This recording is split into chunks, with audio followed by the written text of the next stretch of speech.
Our first guest tonight revealing shocking new details concerning Hillary Clinton's email system, that illicit system, identifying at least 18 classified emails found on Anthony Weiner's laptop. Weiner, of course, once married to Clinton aide Uma Abedin.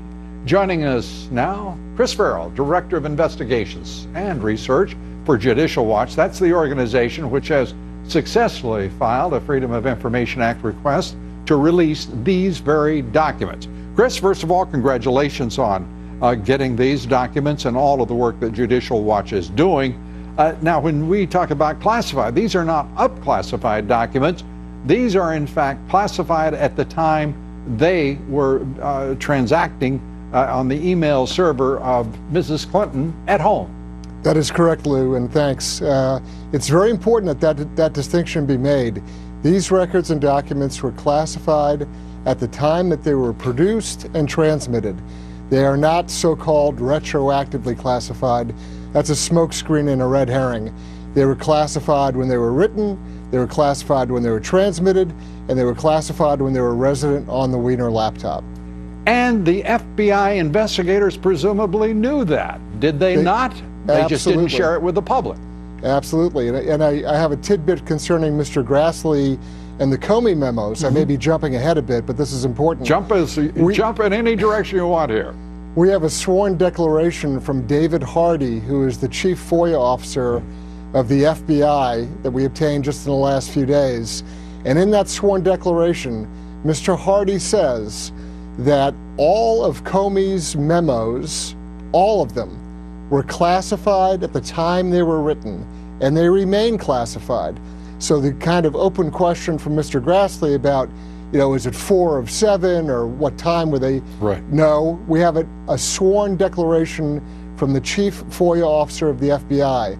They were classified at the time that Comey wrote them. And while that may not be determinate, I suppose at some point forward in litigation, should it come to that, it is determinate in the case of FOIA and gives us a clear understanding, it would seem, the thinking of the FBI as to the level of classification for all of those memoranda. Well, it's also mishandling of national defense information, which is a crime.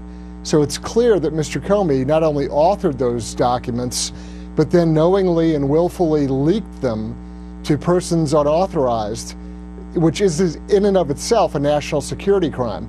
Mr. Comey should have been read his rights back on June 8th when he testified before the Senate. And he has not been read his rights yet. He has not been charged yet. Who would be the charging party? Would it be the FBI itself? Well, the Attorney General of the United States, the Department of Justice, would actually bring an indictment once they impanel a grand jury.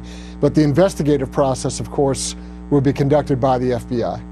And the FBI that he once led has to be furious that he has sullied the name of the storied agency, that he has led the FBI in its most politicized, I think it's fair to say.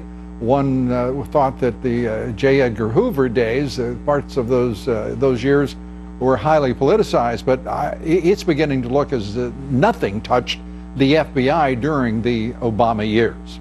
The recently retired and active duty FBI agents have told me, and it's several of them, they consider Comey to be a dirty cop.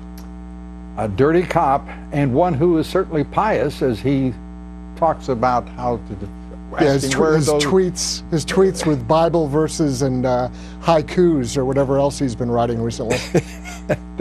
and the laudable photography that he has committed out in the Midwest. The list goes on.